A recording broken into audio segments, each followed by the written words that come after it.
दोस्तों, आज की कहानी है बहू तुम ठंडा खाना खा लो, हमारे लिए गर्मा गर्म बना दो।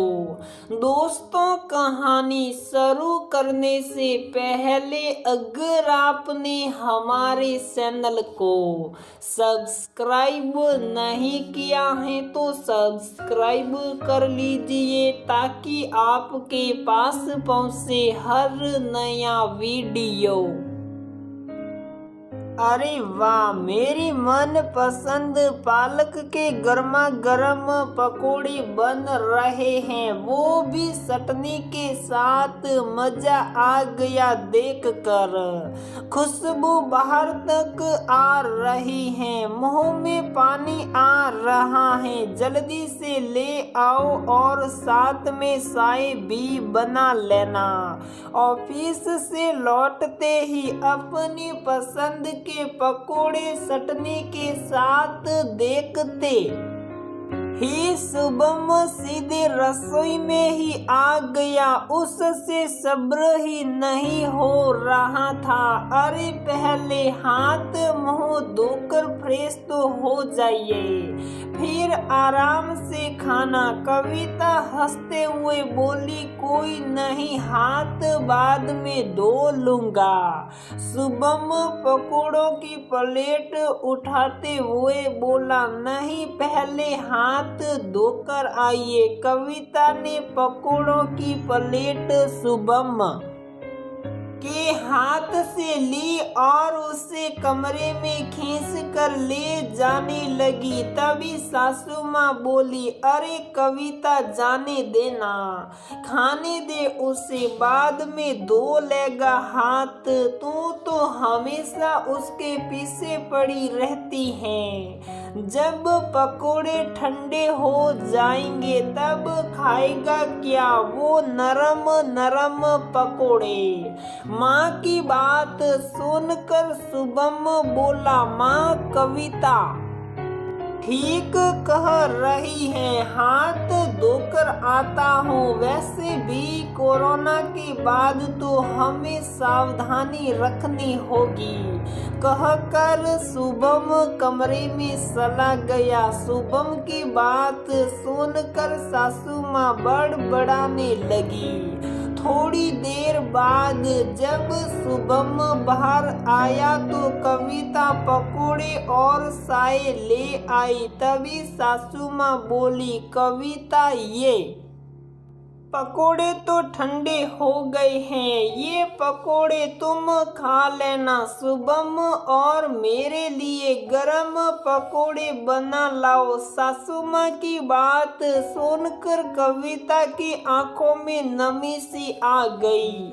वह चुपचाप पकोड़ों की प्लेट लेकर रसोई में चली गई, लेकिन शुभम ने उसका उतरा हुआ चेहरा देख लिया था। थोड़ी देर में कविता गरम पकोड़े लेकर आई और सासू माँ और शुभम को देखकर रसोई में आकर रात के खाने की तैयारी करने लगी।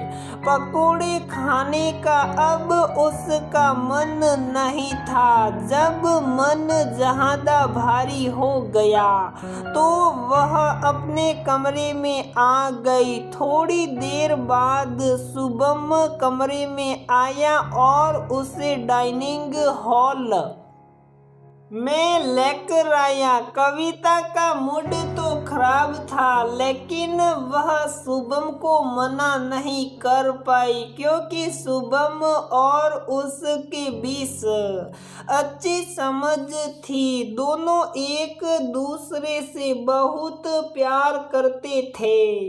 शुभम अपनी माँ को भी ज्यादा कुछ नहीं कहता था कि माँ है, कुछ कह दिया तो कोई बात नहीं। कविता हॉल में आई तो देखा वहां गरम पकोड़े और चाय रखे हैं। उसने आंखों में सवाल लिए शुभम की तरफ देखा तो शुभम बोला, आज मेरे हाथ के पकोड़े खाकर बताओ कैसे बने हैं। आपको पकोड़े बनाने आते हैं? कविता ने आश्चर्य से शुभम की तरफ देखते हुए पूछा।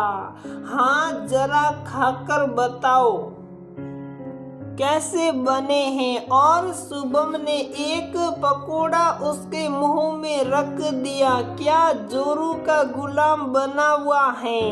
अब यही दिन देखना रह गया था कि तू अपनी पत्नी को पकोड़े बनाकर खिलाएगा और उसकी सेवा करेगा। आवाज सुनकर सासू माँ भी वहां आ गई थी। माँ, जब आपने कविता को ठंडे पकोड़े खाने के लिए कहा तो मैं कुछ नहीं बोला और आपकी बात रखी, लेकिन माँ, कविता का भी मन करता होगा कि कोई उसे भी गरम पकोड़े बना कर दे। उसको भी गरम पकोड़े खाने का हक है, तो मैंने उसके लिए गरम पकोड़े बना दिए। शुभम ने अपनी माँ से कहा। और वो पकोड़े फेंके जाएंगे, इतना नुकसान करेगी। अब ये घर में किसने कहा वो पकोड़े फेंके जाएंगे? आपको पता है मुझे पालक के कोफ्ते की सब्जी बहुत पसंद है, तो उन पकोड़ों से रात के खाने की सब्जी बन जाएगी। शुभम की बात सुनकर कविता आश्चर्य से उसकी तरफ देख रही थी। कितनी आसानी से शुभम ने बात संभाल ली थी, जिससे किसी को भी बुरा ना लगे। शुभम की इसी अदा पर ही तो मुझे प्यार आता है। कविता की आंखों से प्यार छलक रहा था। अब खड़े खड़े मुझे यूं ही देखती रहोगी तो ये पकोड़े भी ठंडे हो जाएंगे और मैं कोफ्ते की इतनी सारी सब्जी नहीं खा सकता। तुम मुझे ऐसे ही देखती रहोगी तो मैं अपने ऊपर कंट्रोल भी नहीं कर पाऊंगा। शुभम ने कविता के कान के पास आकर बोला और उसे आंख मारी। शुभम की बात सुनकर कविता का चेहरा शर्म से लाल हो गया। सासू माँ बड़बड़ाते हुए अपने कमरे में चली गई। बहू ने बेटे को पूरा गुलाम बना लिया है, जरा भी शर्म नहीं दोनों को। सासू माँ की बहू को ठंडे पकोड़े खिलाने की योजना विफल हो गई थी। दोस्तों, अधिकतर घरों में यही होता है कि बहू को ठंडा खाना दिया जाता है और हमेशा यही जताया जाता है कि उसे गर्म खाने का अधिकार नहीं है।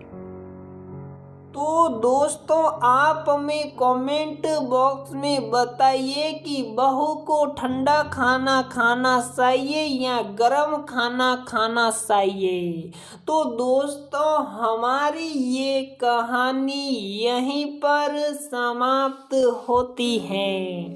अगर आपको हमारी ये कहानी पसंद आती है तो प्लीज वीडियो को लाइक करें, शेयर करें और हमारे चैनल को सब्सक्राइब जरूर करें।